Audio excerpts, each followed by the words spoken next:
다니엘서 2장 1절부터 24절까지만 함께 읽겠습니다. 느부갓네살이 다스린 지 2년이 되는 해에 느부갓네살이 꿈을 꾸고 그로 말미암아 마음이 번민하여 잠을 이루지 못한지라 왕이 그의 꿈을 자기에게 알려주도록 박수와 술객과 점쟁이와 갈대아 술사를 부르라 말하매 그들이 들어가서 왕의 앞에 선지라. 왕이 그들에게 이르되 내가 꿈을 꾸고 그 꿈을 알고자 하여 마음이 번민하도다 하니 갈대아 술사들이 아람말로 왕에게 말하되 왕이여 만수무강하옵소서. 왕께서 그 꿈을 종들에게 이르시면 우리가 해석하여 드리겠나이다 하는지라. 왕이 갈대아인들에게 대답하여 이르되 내가 명령을 내렸나니 너희가 만일 꿈과 그 해석을 내게 알게 하지 아니하면 너희 몸을 쪼갤 것이며 너희의 집을 거름더미로 만들 것이요 너희가 만일 꿈과 그 해석을 보이면 너희가 선물과 상과 큰 영광을 내게서 얻으리라.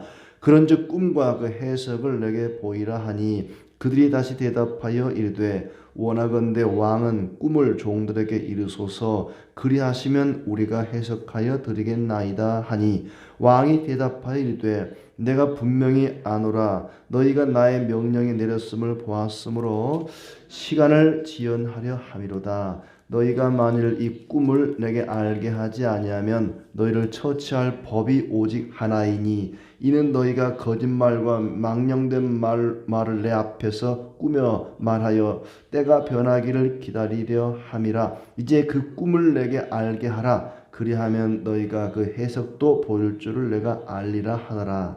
갈대아인들이 왕 앞에 대답하여 이르되 세상에는 왕의 그 일을 보일 자가 한 사람도 없으므로 어떤 크고 권력 있는 왕이라도 이런 것으로 박수에게나 술객에게나 갈대아인들에게 물은 자가 없었나이다. 왕께서 물으신 것은 어려운 일이라. 육체와 함께 살지 아니하는 신들 외에는 왕 앞에 그것을 보일 자가 없나이다 한지라. 왕이 이로 말미암아 진노하고 통분하여 바벨론의 모든 지혜자들을 다 죽이라 명령하니라. 왕의 명령이 내림에 지혜자들은 죽게 되었고 다니엘과 그의 친구들도 죽이려고 찾았더라. 그때 왕의 근위대장 아리옥이 바벨론의 지혜자들을 죽이러 나가매 다니엘이 명철하고 슬기로운 말로 왕의 근위대장 아리옥에게 물어 이르되 왕의 명령이 어찌 그리 급하냐 하니 아리옥이 그 일을 다니엘에게 알림해 다니엘이 들어가서 왕께 구하기를 시간을 주시면 왕에게 그 해석을 알려드리리다 하니라. 이에 다니엘이 자기 집으로 돌아가서 그 친구 하나냐와 미사엘과 아사랴에게 그 일을 알리고 하늘에 계신 하나님이 이 은밀한 일에 대하여 불쌍히 여기사 다니엘과 친구들이 바벨론의 다른 지혜자들과 함께 죽임을 당하지 않게 하시기를 그들로 하여금 구하게 하니라. 이에 이 은밀한 것이 밤의 환상으로 다니엘에게 나타나 보임에 다니엘이 하늘에 계신 하나님을 찬송하니라. 다니엘이 말하 이르되 영원부터 영원까지 하나님의 이름을 찬송할 것은 지혜와 능력이 그에게 있음이로다. 그는 때와 계절을 바꾸시며 왕들을 패하시고 왕들을 세우시며 지혜자에게 지혜를 주시며 총명한 자에게 지식을 주시는도다. 그는 깊고 은밀한 일을 나타내시고 어두운 데에 있는 것을 아시며 또 빛이 그와 함께 있도다. 나의 조상들의 하나님이여 주께서 이제 내게 지혜와 능력을 주시고 우리가 주께 구한 것을 내게 알게 하셨사오니 내가 주께 감사하고 주를 찬양하나이다. 곧 주께서 왕의 그 일을 내게 보이셨나이다 하니라. 이에 다니엘은 왕이 바벨론 지혜자들을 죽이라 명령한 아리옥에게로 가서 그에게 이같이 이르되 바벨론 지혜자들을 죽이지 말고 나를 왕의 앞으로 인도하라. 그리하면 내가 그 해석을 왕께 알려드리리라 하니. 아멘. 예, 그 뒷부분은 또 각자 읽어보시면 좋겠습니다. 오늘도 주님과 함께 즐겁고 복된 날 되시기를 축복합니다. 다니엘에 대한 이야기 짧지만 굉장히 흥미진진하고 우리에게 또 깊은 감동과 교훈을 주는 그런 말씀입니다. 나이 어린 10대의 다니엘이 바벨론 포로로 붙잡혀 가서 왕궁에서 3년 동안 바벨론식 교육을 받고 또 바벨론 언어를 배우고 또 바벨론식으로 이름을 바꾸고 그렇게 지내는 동안 하나님 은혜로 아주 좋은 성적으로 바벨론 왕의 인정을 받았습니다. 그런데 이제 느부갓네살 왕이 꿈을 꾸었는데 그 꿈이 도대체 무슨 꿈인지도 모르고 무슨 의미인지도 모르고 참 두려워하다가 다니엘이 그 꿈을 해몽해 줌으로써 또 바벨론의 고관이 되는 바벨론 왕 느부갓네살에게 인정받고 여러 나라를 다스리는 그런 아주 높은 자리에 오르게 되었다 하는 이야기입니다. 나중에 벨사살 왕 때도 고관의 자리에, 그리고 페르시아 고레스 왕 때도 고관의 자리에 머물러 있는 아주 그런 왕궁에서 또 중요한 사역을 감당했던 선지자입니다.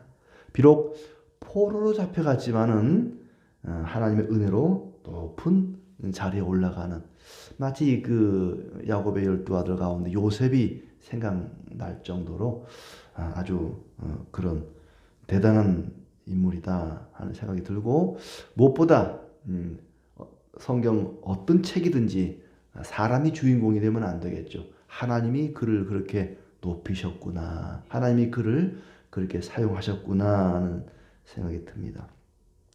1절부터 해서 이제 13절까지는 느부갓네살 왕이 꿈을 꾸고 그것이 무슨 내용인지를 몰라서 번민하는, 그리고 그 꿈을 해몽하라고 이제 바벨론의 많은 술객들, 점쟁이들을 불러서 요청했지만 누구도 그 꿈을 해몽하지 못했다는 내용이고, 그리고 이제 14절부터 24절까지는 다니엘이 하나님 은혜로 그 꿈을 알게 되었다. 다니엘이 하나님께 감사의 기도를 드립니다. 그리고 25절부터 이제 마지막 절까지는 다니엘이 느부갓네살 왕에게 그 꿈을 해몽하는 내용이 나오죠. 45절까지는 그 꿈의 내용과 의미를 해석해주고, 왕이 너무나 감명을 받아서 다니엘을 높여주는, 다니엘이 많은 지역을 다스리는 그런 고관이 되는 내용, 다니엘뿐만 아니라 친구들도 덩달아서 높은 자리에 오르게 되었다 하는 내용입니다. 그 내용을 보시면 1절에 느부갓네살이 2년째 되는 해에 꿈을 꾸고 그로 말미암아 마음이 번민하여 잠을 이루지 못한지라. 우리도 이런 때가 있죠. 밤에 꿈을 꿨는데 뒤숭숭하고 정말 굉장히 무섭거나 두렵거나 뭔가 굉장한 꿈을 꿨는데 꿈의 내용이 생각이 안 나는 거예요. 꿈속에서는 굉장히 생생했는데 눈 뜨고 나니까 꿈이 분명히 무슨 꿈을 꾼 것 같은데 내가 무슨 꿈을 꿨지? 마음이 굉장히 불안하고 두렵고 하는 그런 상태입니다.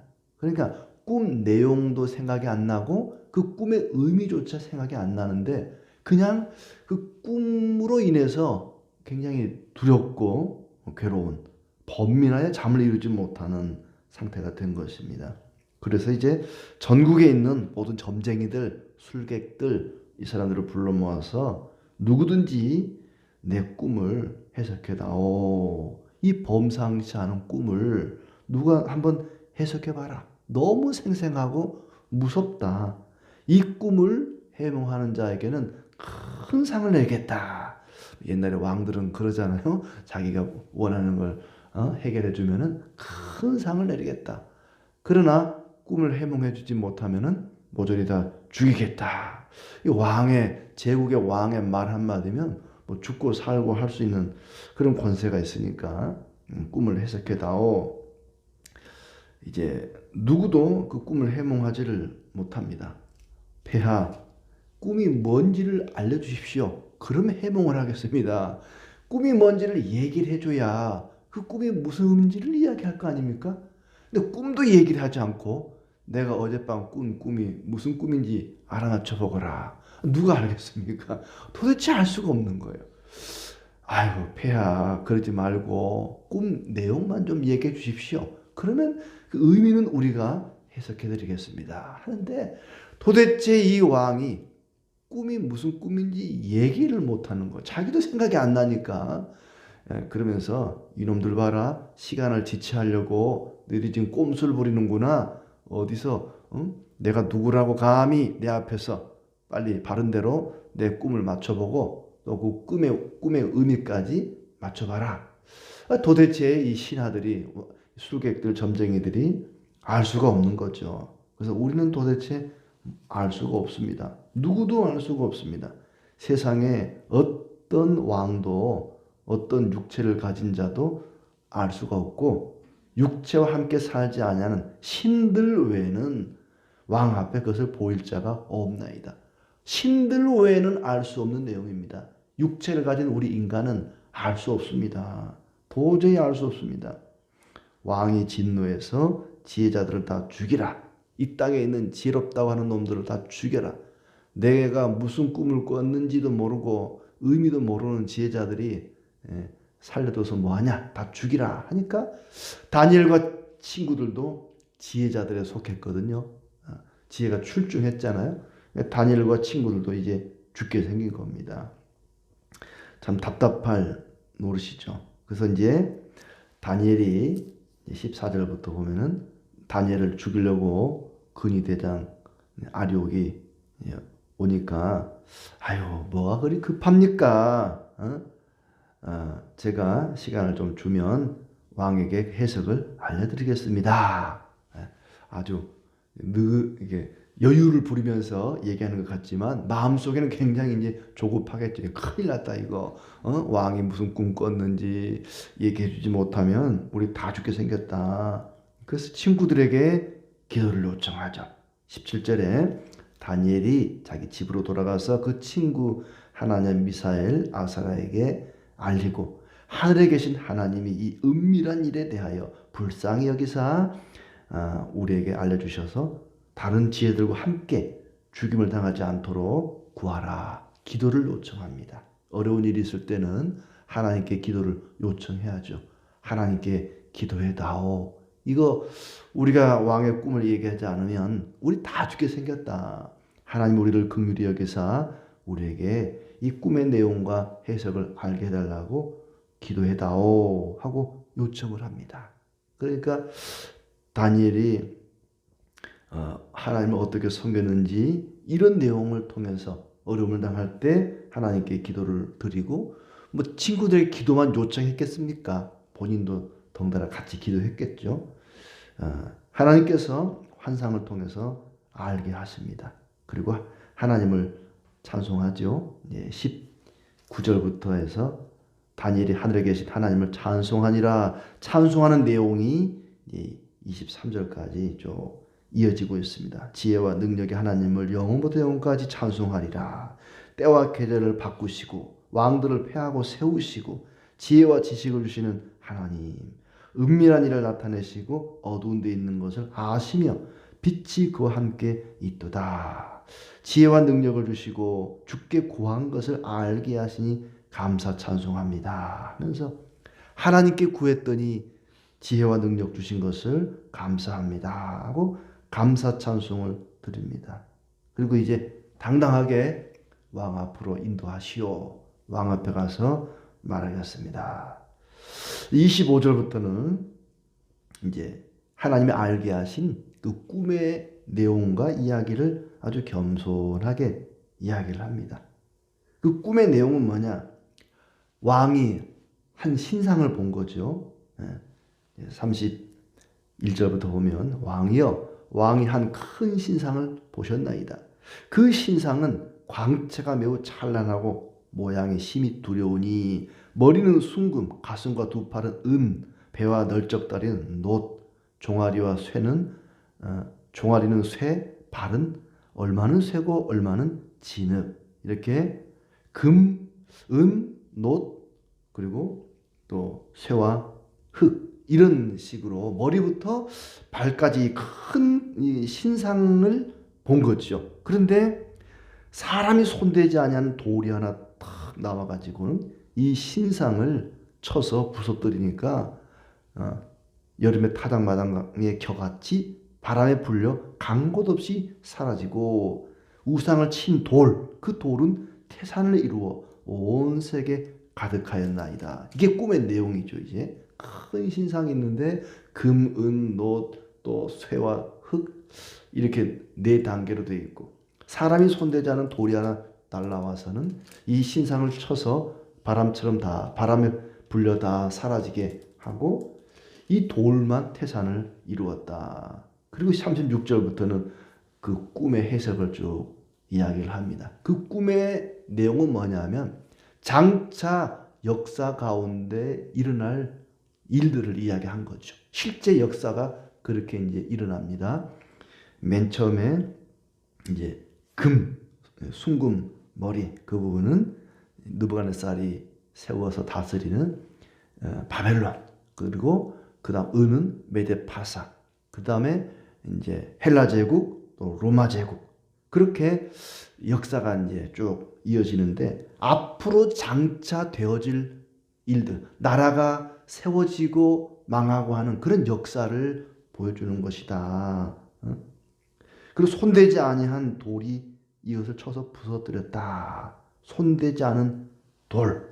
44절에 보시면 이 여러 왕들의 시대에 하늘의 하나님이 한 나라를 세우시리니 이것은 영원히 망하지도 아니할 것이요 그 국권이 다른 백성에게로 돌아가지도 아니할 것이요 도리어 이 모든 나라를 쳐서 멸망시키고 영원히 설 것이라. 손대지 아니한 돌, 사람의 손으로 만들어지지 않은 그런 나라를 이야기하는 거죠. 모든 다른 앞에 나온 나라들은 사람이 세운 나라지만 이 나라는 사람이 손대지 아니한 돌, 하나님의 나라를 이야기합니다. 사람이 손대지 아니한 그렇게 세워진 하나님의 나라가 모든 나라를 다 치고 멸하고 그 나라만큼은 영원할 것이다. 그러니까 이 느부갓네살의 꿈의 내용은 인간이 세운 나라는 어떤 강력한 대제국이라 할지라도 영원하지 않다. 영원할 수가 없다. 세상 나라는 영원하지 않다. 언젠가 다 망하고 무너질 것이다. 하지만 하나님의 나라만큼은 영원할 것입니다. 하나님의 나라는 영원합니다. 이게 꿈의 내용입니다. 그래서 왕이 이제 감동을 하고 다니엘에게 큰 상을 베푸는 내용이 46절부터 나옵니다. 47절에 왕이 대답하여 다니엘에게 이르되 너희 하나님은 참으로 모든 신들의 신이시요 모든 왕의 주제시로다. 네가 능히 은밀한 것을 나에게 나타내었으니 네 하나님은 또 은밀한 것을 나타내시는 이시로다. 다니엘을 높여 귀한 선물을 많이 주며 그를 세워 바벨론 온 지방을 다스리게 하며 바벨론 모든 지혜자의 어른을 삼았다. 그리고 친구들에게도 바벨론 지방의 일을 다스리게 하였고 다니엘은 왕궁에 있었더라. 이렇게 해피엔딩으로 끝이 납니다. 이 세상 나라는 끝이 있을 것이다. 영원하지 않지만 하나님의 나라는 영원하다. 이게 2장의 전체적인 내용이고 꿈의 또 해석이고 그렇습니다. 하나님은 여전히 온 세상을 다스리시고 특히 자기 백성을 위기 가운데서 건지시고 돌보시고 인도하시는 그런 하나님이십니다. 다니엘처럼 그의 세 친구들처럼 먼저 그의 나라와 의를 구하는 자를 하나님이 지켜주시고 돌보시고 결국에는 승리케 하실 것입니다. 우리가 위험을 만날 때 다니엘처럼 기도하고 기도를 요청하는 가운데 하나님이 지혜와 능력을 주셔서 이렇게 승리를 얻게 하셨습니다. 세상의 제국이 온 세상을 다스리는 것 같지만 그러나 모든 세상의 나라는 언젠가는 다 망할 것이다. 그렇지만 하나님의 나라는 영원할 것이다. 교회는 영원할 것이다. 물론 이 교회라고 하는 것은 우리가 눈에 보이는 이런 이 지역 교회, 로컬 처치를 얘기하는 게 아니죠. 유니버셜한 그런 보편적인 교회를 이야기합니다. 하나님의 나라 교회는 영원할 것이다 하는 그런 얘기입니다. 35절 말씀, 그때의 쇠와 진흙과 놋과 은과 금이 다 부서져 여름 타작마당에 겨가 지려 바람이 불려 간 곳이 없었고. 메시아가 오시면 이 세상의 모든 나라는 다 무너질 것이고, 돌이, 우상을 친 돌이 태산을 이루어 온 세계에 가득하였나이다. 돌이 태산을 이루어 온 세상에 가득할 것이다. 메시아가 오시면 교회가 이 땅에 가득하게 될 것이다 하는 얘기입니다. 실제로 이 역사 가운데서 바벨론도 또 메데 파사도 헬라 제국도 로마 제국도 다 무너졌습니다. 그리고 온 땅에 교회가 곳곳에 세워지고 교회가 온 땅에 가득하게 된 것입니다. 이 말씀대로 된 것이죠. 세상 나라는 일시적입니다. 의지할 대상이 되지 못합니다. 세상 그 어떤 사람도 나라도 의지할 대상이 되지 못합니다. 왜냐하면 영원하지 않기 때문에, 일시적이기 때문에 그렇습니다. 영원하신 하나님, 영원하신 하나님의 나라만 의지해라. 다니엘아, 친구들아, 바벨론을 의지하지 마라. 그 다음에 일어나는 또 고레스 왕과 그의 나라, 페르시아도, 헬라 제국도, 로마 제국도 우리가 의지할 나라는 되지 못한다. 영원한 하나님의 나라만 의지해라. 하나님만 의지하라는 것입니다. 지금도 그렇죠. 지금도 미국이 또는 중국이 러시아가 어느 나라가 세계 1등이냐, 누가 제일 힘이 세냐, 그러나 그 모든 나라는 영원하지 않습니다. 언젠가는 다 무너질 나라들이라는 것입니다. 우리가 의지할 나라는 오직 하나님의 나라밖에 없습니다. 우리나라가 어느 나라를 의지해야 유리할까? 하나님 나라를 의지해야 제일 유리합니다. 제일 좋습니다. 우리 각자도 그렇고 우리 나라도 그렇고, 부강한 나라, 부자인 사람, 누구는 돈이 얼마나 많고 얼마나 집이 크고 얼마나 좋은 차를 타고 다니고, 어떤 사람도 부러워하거나 두려워하거나 의지할 대상은 되지 못합니다. 영원하신 하나님만 바라보고 하나님의 나라를 의지하며 살아가는 우리의 삶이 되기를 바랍니다.